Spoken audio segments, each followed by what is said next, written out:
Yo, what's up, you guys? What's up? All right, so look, this is round two. We're gonna try to do better than what we did last night in the J interview. We actually did mic checks and all that stuff, so hopefully it's better. But today, y'all, I got Wook from PP. So I just wanted to give Wook the player introduction that he deserves, like really a top five rune in the game. And honestly, probably top two, but he's not even second. So you know what I'm saying? Take that what y'all will for it. But yeah, he's a crazy good room. And like I said, he's part of PP. So Woo, can you describe like everybody's impact on the team, starting with like Fiery and like their roles and position? Yeah, for sure. So the main three is like me, Fiery, and Maddie. Fiery is a scorer. Like he typically plays Estelle, and I think he's better at scoring with Estelle than just about anyone I've ever played with. A lot of Estelles kind of go for more of the midfield or go for more damage stacking, but Fiery's really got that combo of just getting all of his abilities out and getting the core into the goal. He's got it down pat. So it takes a lot of pressure off me, lets me kind of hide in the midfield. And then Maddie is he's the future of OS. We played against some Omega players, and he was really the first one to kind of break that ceiling for us and get to that next level, um, to where we can start being competitive. But yeah, he holds it down in goal, and whenever he's connected, he's one of the best. For real, whenever he's connected and not having like ping diff, it's crazy. It is crazy what 140 ping Maddie is compared to 40 ping Maddie. Yeah, I don't envy him. I've played on higher ping just because Fire is West Coast, so sometimes we get kidnapped to West Coast, and at midfield or forward, it's not too bad, but at goalie, I don't know how he does it. You just have to react so often, so quickly, and the extra 100 milliseconds makes a big difference. And especially for Maddie, because yeah, he's always on like 150 or 140. He never gets that 90 ping on the other coast.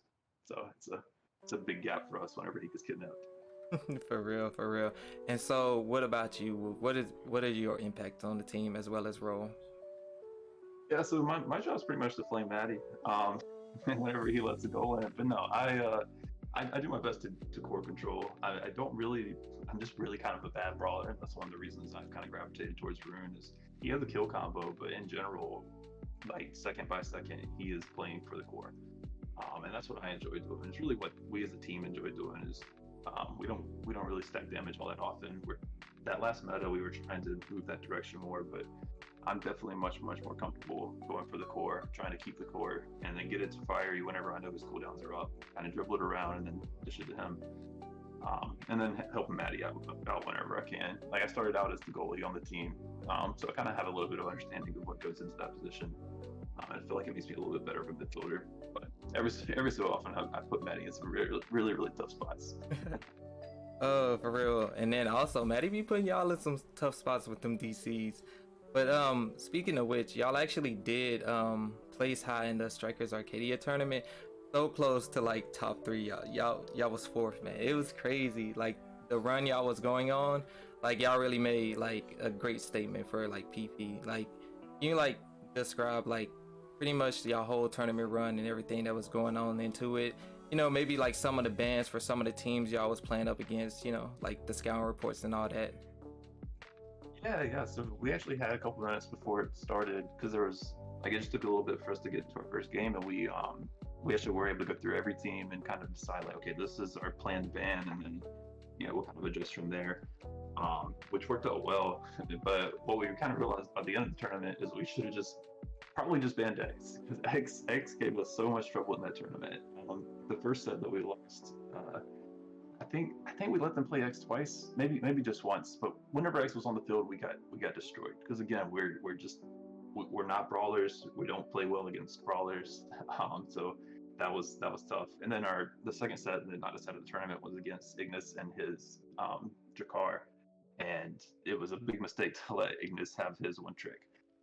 We were scared of his Julie just because Julie can do a lot of scoring stuff.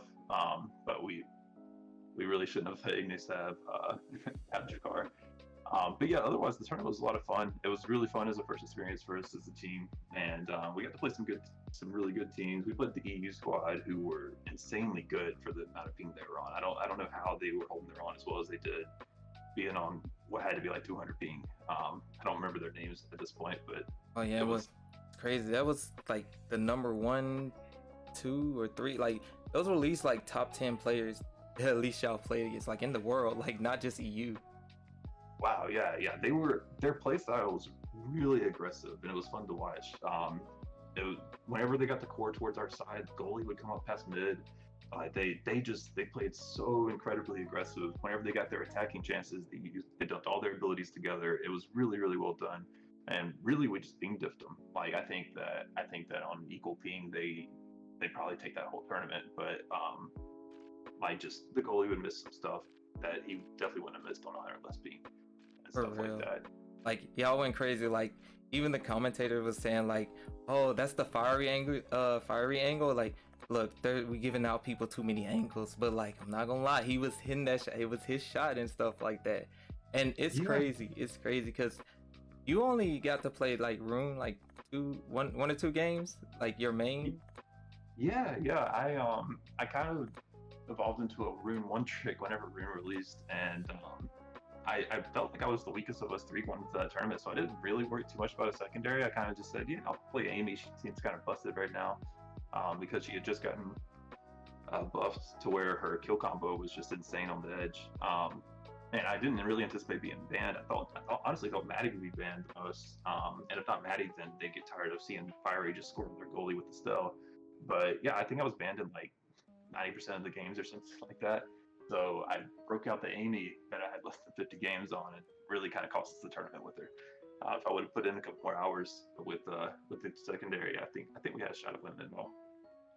Yeah, for real. But look, I'm telling you, if they had a let your Rune just play, yo, that would have been the tournament for y'all though. I'm not even gonna Yeah, lie.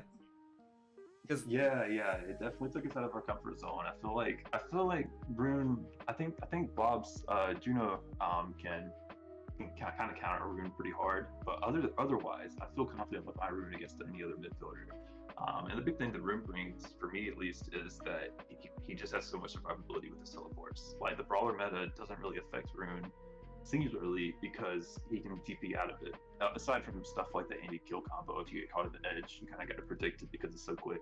But in general, I can avoid stagger and avoid stuff like X, and that would have given us a lot more core control just because there were several games in there. Most of the ones that we lost, Byron and I just stayed dead, and Maddie 1v3'd as long as he could until we inevitably lost.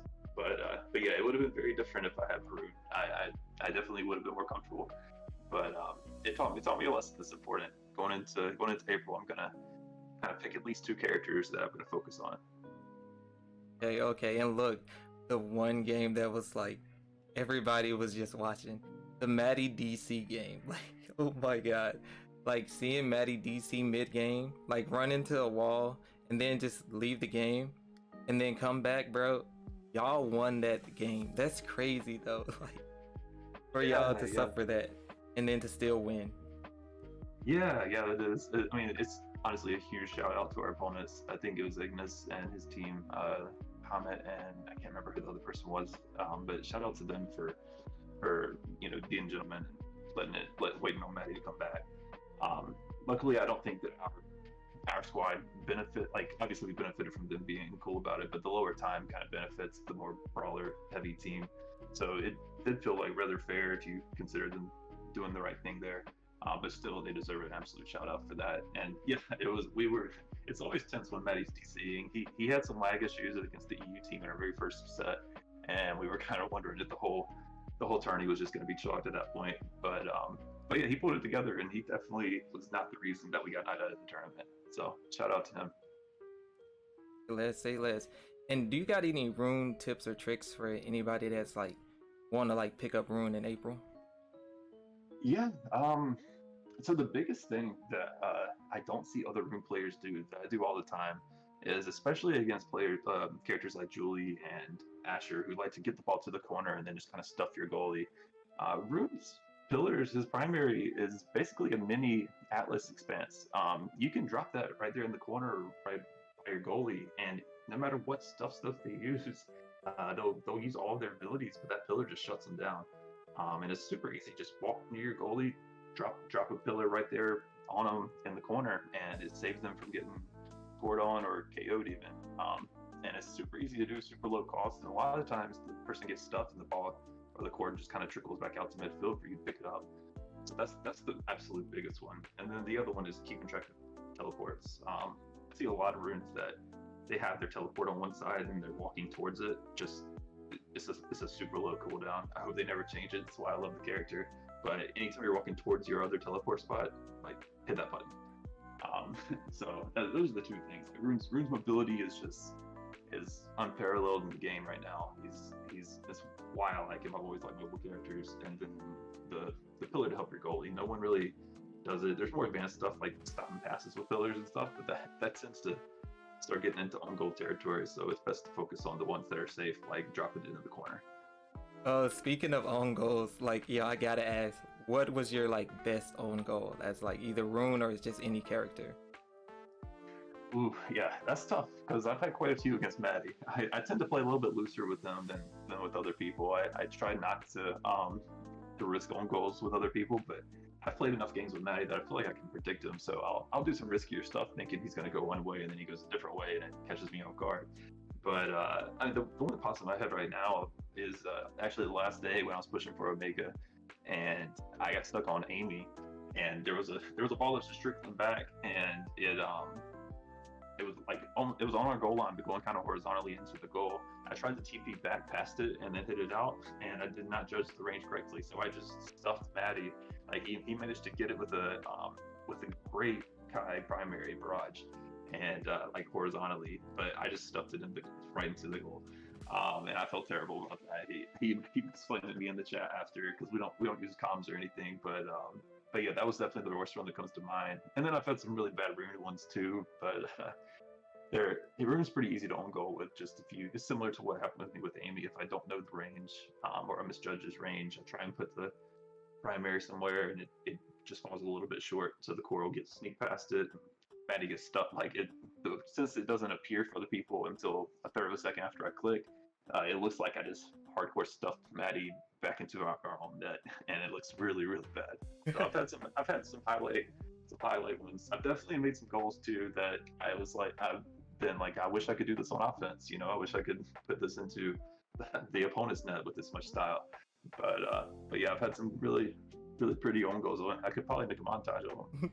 Yo, speaking of which though, you did say you wish you could do this on offense. So speaking of that, like what are your like best like plays on offense, or anytime you felt like you like broke your own skill ceiling? Because I played against you randomly, and like I don't like playing against you randomly, like at all. Like I already know what you're gonna do, but it's crazy. Yeah. Rune definitely has some ball control stuff that he can do to give himself shots that doesn't really feel that preventable unless you know exactly where that is coming. And I feel like so many people haven't played as Rune enough to know kind of what the limitations are of it. But the biggest one for me that really made me love the character was learning that I could self pass. So I'll send the core towards my teleport spot and then teleport there, and basically I've moved across the entire field with the core. Which is more effective than what any character can do dribbling. So that's super effective. And then also you can, like, I did the cheeky little leaving my teleport spot right in the goal box, so that whenever the ball got to the opponent goalie, I could go in for a sneaky strike ward to knock it into the net because they weren't expecting it. But the most recent one, the one that I'm most proud of, the one that's the hardest, is redirects with pillars. So I'll hit the core in a direction and then use the pillar to actually knock it 90 degrees away from that direction. I've only pulled this off a couple of times that were like really clean, but I'll hit it towards the bottom post of the net, get the goalie going down that way, and then drop the pillar, and it sends it back up towards the top post. And a lot of goalies can't react to that in time. They can't get to it. It can also be done to get passes around opponents and stuff. I'm really excited for a training mode because I think that's something that'll really expand Rune's skill ceiling and what he's capable of doing.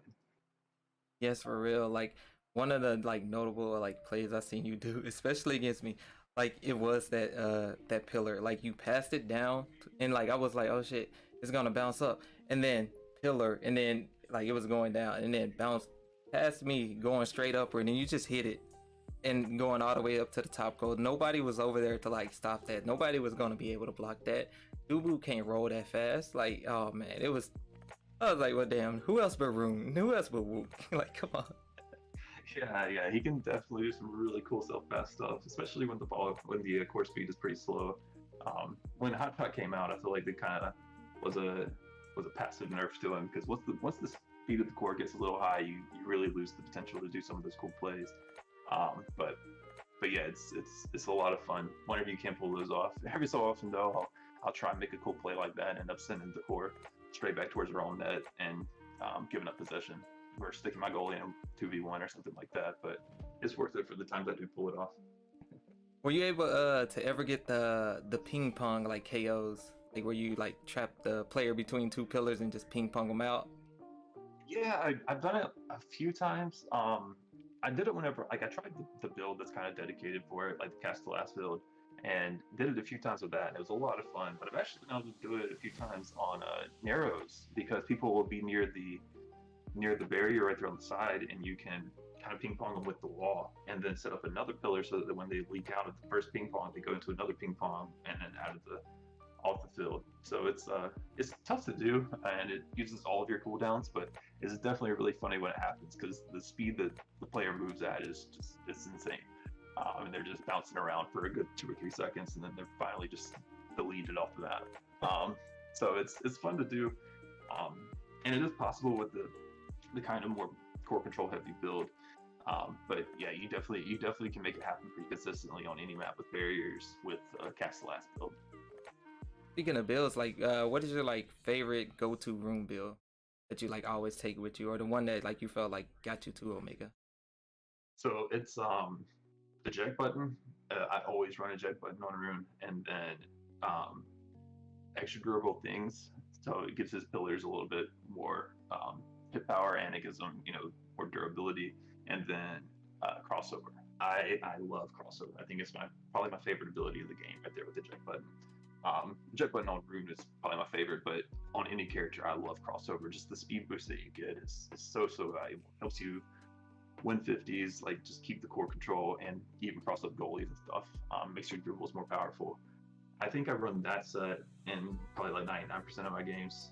Every so often, like I'll run stacks on stacks instead of crossover, but I tend to not like it as much. I really like the extra speed of crossover, and I'm touching the core so much that buff is up quite a bit. And then even more early than that, I'll run Hot Shot. Hot Shot's great because you can just spam pillars and they're even more powerful. But I really like the mobility aspect of Rune more than just pillars. Okay, okay. See, look, I didn't even really know that about Rune. I was just out there just teleporting, having fun. I swear.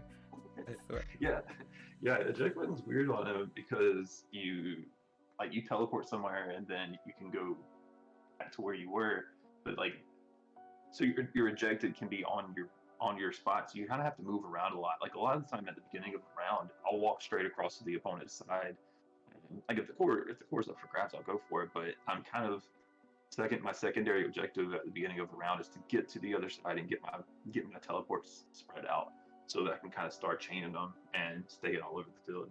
Because you can get into a spot where your teleports are close to each other and the eject button's not really doing you any good. I've But yeah, definitely been in that spot before.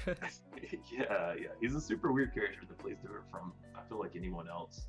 I'm a Rune main, so I'm obviously biased, but I would argue he has one of, if not the highest skill ceiling in the game right now. His biggest issue is just if the meta is stagger based, he's a detriment to your teammate because your teammate's going to get hard focused. That is true. That is true. But he is definitely one of them characters that is like, it's hard to predict. It's like you have to go with your second thought instead of your first, because he's gonna predict that first thought. It's crazy, crazy.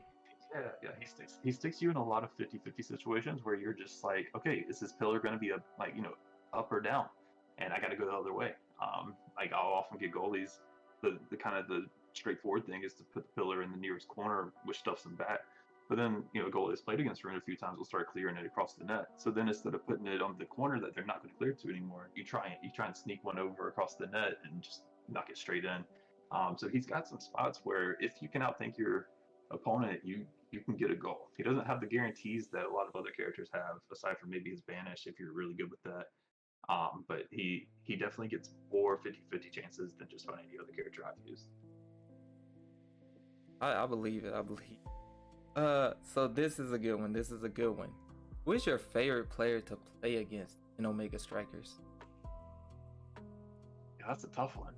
Um, I know like my favorite to watch, and I played against him a few times. It's always fun to see how aggressive he is Gumi when he's on Rune goalie. I love just like Gumi will kind of mess around sometimes, but whenever he's going hard with Rune, like and really going aggressive as a Rune goalie, like he'll just leave his side of the field completely and be on the other half, making plays with Rune being a third forward, and the pressure that puts up is just you can't deal with it. It's tough because Rune's teleport can be kind of slow, and there might be balls that trickle through that or cores that trickle through that you just can't get to because his TP takes a little bit too long, or maybe you didn't save a pillar cooldown, so you TP back, but you don't have the pillar to save the core. But overall, I would say most of the time I play against him, his aggressive play earns them more goals than it costs them. It's a lot of fun to watch. Um, that's definitely, yeah. And the other thing with Goombay is generally when we've played each other, we've been on East Coast, and I think that he's West Coast. So he's doing these goalie plays and these Rune plays. Who I consider Rune very hard to play on high ping, but he's doing them on 90 ping or more. So definitely Goombay. Shout out to him. Hey, all right. So any notable gaming achievements? Oh, like in like my whole gaming career, Mm-hmm. across all games. Oh man. So I've never really gone for like a competitive scene like this before. I've always been pretty good at games, but never really stuck with one too much. I guess Halo 3 should I age a little bit. I played Halo 3 pretty strongly. I was hung out with the MLG guys a lot and would run scrims with them. And I guess the notable achievement there is that I actually had a few years of my Xbox Live paid for through Halo 3 because I would charge people. It was a 3-month card for, I think they were $20 at the time, but 3-month subscription. I would charge people and I would carry them to general, like the highest ranking Halo in doubles.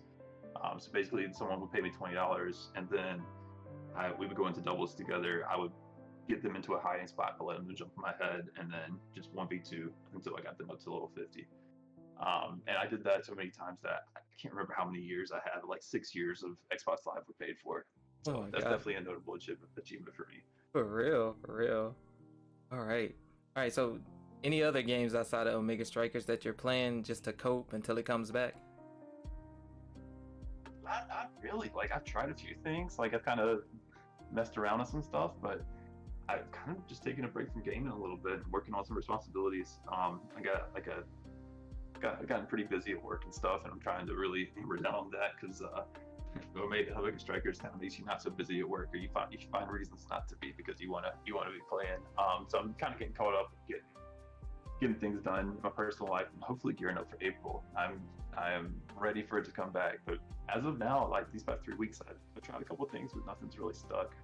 Been playing some games with friends, but overall, my gaming time, like the last week or two of Omega Strikers, I think I put in like 50, maybe even 100 hours. I can't remember exactly what it was. I think I had 200 hours in the game overall, and it's close to half of that was in the last 2 weeks of December. But since then, I haven't had or dedicated the time to gaming. But in April, I'll be back. I'll be back strong. So Thanks, me too. I can't wait until April. I can't wait. All right. So I got a few general questions I want to ask you. All right. So, what's your favorite thing to do if you're not gaming? surf. I love to surf. I live at the beach, so like this one of the reasons I'm hoping it comes in April and doesn't get pushed back, because if it gets pushed back too far into the summer, I really won't have much gaming time again. Gaming's always been more of my winter hobby because I'm a warm weather surfer, but I will wake up at 5 and go out and catch some waves, and I love it. It's definitely my main hobby. And then aside from that, I like to fishing's okay. I have a little sailboat, take that out sometimes, but I've always been more outdoorsy. And then Omega Strikers came along. Yo, okay. So that kind of explains why Chewbacca is carrying a surfboard. That makes sense. So I was about to ask, like, what made you pick Wo0k, like, Chewbacca as your username? Oh man, so that's kind of a longer story. But the quick version is just that um, Wookie sounds a lot like my actual name, and I had a friend that couldn't say is ours. So it came out like Wiki. My name's Ricky, and then he said like Wiki, and then it kind of turned into Wookie as like in my friend group in high school, and that was always kind of my tag. And like Xbox Live, I made it under Wookie originally, and then I actually messed up and forgot my email address for the account I created it on, so I had to recreate it. That's where the zero came from in it. And then it's kind of just gotten shortened over time to like Wookie and then now Wook. But yeah, it's all from a friend that had a speech impediment. That's cool. That's cool. Like, that's crazy. Everybody gets their gaming name, like their origin story and stuff, or their gaming name origin and stuff. Like, I got mine from like Naruto Strikers, because like my character was a Namikaze. I was gonna make Minato, but then I was like, let me just make Minato a little sister. And I was like, all right, I'm gonna call her Ninato. I was like, nah, that shit sounds lame. Yo, I'm just call her Nina for short. And then eventually added the Yu-Gi-Oh reference, and now Nina Slifer. Yeah, that's cool. Anytime you say like, anytime I hear a game with strikers in the title, like I just like perk up all of a sudden. I've tried a couple of like cheap knockoff, not really knockoff because they're not emulating it. They've been around for longer, but I tried a couple of games that are similar to Mega Strikers, just trying to scratch that itch. And none of them have even come close. But yeah, anytime I'm still just kind of conditioned now. If I hear strikers, I'm just like, ooh, again, it kind of makes you want to play again. For real, for real. All right, so this is the last one, general question for you. All right, if Maddie and Fiery were Mario Strikers characters, who would they be? Well, Maddie would definitely want to be Peach, or like want me to say Peach. He's a pretty big Peach fan. I think Peach is fair for him. Like, just based on her stats and stuff, he's always like the passing, and speed, and he does the shimmy, which he's really good at. The other one for him would be Bowser, just because his Bowser was a menace. We played, like, definitely the highlight of his team is that he can go with 3 offensive players and then just hold it down with Bowser in the back. He's always been really, really good at defense. Maybe that's why he's our goalie. And then for Fiery, I don't know for Fiery. He's had a couple different play styles. Like, we first played each other in clubs way back in like July, and I think he was using Mario a lot to kind of do a kickoff shot. He had Mario on the wing. He would kick it over Mario, and just send a half court shot from there right off kickoff every time. And it drove me crazy because at that time I felt like I was a little bit better player, but our games were decided by the RNG of can Mario hit that half court shot. So in my mind, for Fiery, it's Mario. Even though I don't want to disrespect Fiery, he is 10 times the player I am in Mario Strikers Battle League now. He's so good. He doesn't rely on the half court shots. He can kind of mix them in. But he's definitely a great cross passer, and similar to Maddie, his defense was always the biggest problem for me. Like, just predicting your passes and pre-tackling and stuff like that. But yeah, I would say Peach and Mario. All right. So look, this is the fun one. This is the Ask Wo0k anything. So I got 2 questions, one from Kupo and one from Fiery. All right, so here goes the first one. All right, whose abs do you like better, Kai's or Rune? And please describe in detail why one is better than the other. Oh man, I have to look him up. This guy doesn't he wear a shirt? I think it's on the Demon Kai outfit. Rune's outfit always bothered me. So I can't really look at the abs whenever he's got like the weird mini skirt and the crop top that's just cut off way too high. Like, I don't understand the point of his outfit. So it's always it's always bothered me more. So I'm probably gonna go with Kai just off of that. Yeah, I'm trying to Google Kai and I'm coming up with this default skin. But yeah, Kai's like the poster boy of the game. Like, he's the anime boy, so you gotta go with Kai here. Gotta go with Kai. He the anime protagonist. All right, and here goes the last question. What's the most underrated fast food plate? Ooh, so it's not really underrated, like in my friend group, but I still think Cookout is the best fast food place. I don't even know if they're everywhere yet or not. They started in North Carolina, where I'm from, and they've kind of expanded up and down the coast a bit. But I don't think they're the country. But it's by far my favorite fast food, and at least 4 years ago and before, it was super cheap. You can get a tray and get a really solid meal for really cheap, and they have some of the best milkshakes you can get. And they're open just about anywhere you go, even in my small town. The cookout's open till 3. Everywhere else closes at 11, but you can always count on cookout for that late night munchie run. Oh, yo, you need that, yo. I'm swear, like you need that in your life for real. That one spot when everything else is closed, like, all right, y'all, we know where we're going. It's gonna be a long ass line too, so we here. We got time to figure out what we want. Yep. It saves me a lot. Like it's cookout and Waffle House for me that I kind of like. It's like 2 o'clock in the morning. I don't really have anything cooked. I'm not trying to cook anything. Okay, where can I go and actually get a decent meal? If you want to call it that, not be stuck at like a gas station or going something like that. And yeah, cookout comes through clutch. Love cookout. If you ever get a chance to be near one, make sure you pop in and get some. Right, I definitely will. Cajun fries. All right. I think that's everything I got for you, Wook. So, honestly, before I go, do you have anything else you would like to say before we end this interview? Well, just thanks for having me. I really appreciate you considering me, and I'm excited to watch the final thing. Like any kind of Omega Strikers content I can get right now, I'm kind of consuming. I miss the game a lot, and I'm glad you were one of the few that were in the game even after the closure. Like you're doing a lot to keep it alive in this dead time, and I really appreciate all you're doing. So, thanks. Thank you, Wook. Thank you, and I appreciate you for coming here. Hopefully, we'll get you next time when the game is actually live and stuff like that. So then we can actually kind of like again won't have to do this to cope, and we can get more of these room plays and stuff. I'm excited for the full game. Yeah, me too. We'll have to do one of these for sure. I feel like the conversation will just be about how bad we were whenever we thought we were good. For real. I feel like some time in a training mode, and we're just gonna double or triple our current skill levels. It'll make such a big difference for just ironing out those things that you only get to do 3 or 4 times a game, but getting them right in a training mode first. It's gonna be huge. So yeah, I'm looking forward to it. I think it'll be fun to go back and watch some of our old gameplay and be like, man, we're basically silver players in the new meta. Definitely. I actually been saving some of my old gameplay because whenever it actually comes out, I want to compare the older version to the newer version, or at least try and do like a documentary, something about that. Back in my day, Omega Strikers was like this, something like that. Yeah. But I appreciate you for coming here today, Woo. Yeah. Thanks for having me. You have a good one. All right, you too. Take it easy.